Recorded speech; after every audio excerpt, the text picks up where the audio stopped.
Hello. Sir good afternoon sir. அது என் பேர் Aishwarya sir. ஏர்டெல்ல வந்து கால் பண்ணியிருக்கோம் சார். பேசிட்டு பாலகிருஷ்ணன் சாருங்களா? சொல்லுங்க சொல்லுங்க மேடம். Thank you sir. கன்ஃபார்ம் பண்ணதுக்கு இந்த கால் எதுன்னு பார்த்தீங்கன்னா ஏர்டெல் போஸ்ட் பே நம்பர்லேருந்து போர்ட் ரிக்வஸ்ட் கொடுத்துருக்கீங்க சார். என்ன காரணம் சார்? ஏர்டெல் சிம்மையே நான் மாத்திட்டேன் தெரியுமா இல்லையா? ஈயோக்கு மாத்திட்டேங்க. இப்போ தான் நான் மாத்திட்டேன். என்னாச்சு சார்? என்ன ஆச்சுன்னா கொள்ள எப்படியாங்க கொள்ள பகல் கொள்ள அடிப்பீங்க. அதாவது 350 ரூபாய்க்கு ஜியோவில் போட்டா மாதம் ஃபுல்லாக நெட் அடிக்கலாம்.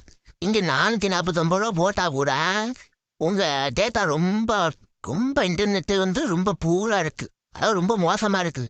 ஏர்டெல் நீங்கள்லாம் கோடியில் பொருள்றவங்க, நாங்கள் தெருக்கோடியில் பொருள்றவங்க. நாங்கள் டிரைவரு ஒரு மாதம் 5000 10,000 நம்ம நாக்கு தள்ளுது.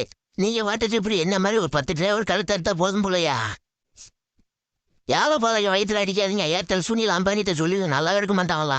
அது இல்லாமல் அவங்க கீழே வேலை பார்க்குறீங்க நல்லா இருக்க மாட்டேங்க. சீக்கிரம் எங்கேயா ஓடிடுங்க. சீக்கிரம் ஓடிடுங்க மாதிரி போய். அதாவது இவ்வளோ கொள்ள ஆகாது. நான் ஜியோவுக்கு மாறிட்டேன். உங்கள் புகை நான் உங்கள் தகாதமே வேண்டாமா? 13 வருஷமா உங்கள் சிம் வச்சிருக்கேன் நான். அதான் நல்லா என்ன வச்சு நல்லா சம்பாதிச்சிட்டீங்க. பொண்டாட்டி பிள்ளை கூட பிடித்துட்டு இருக்காரு.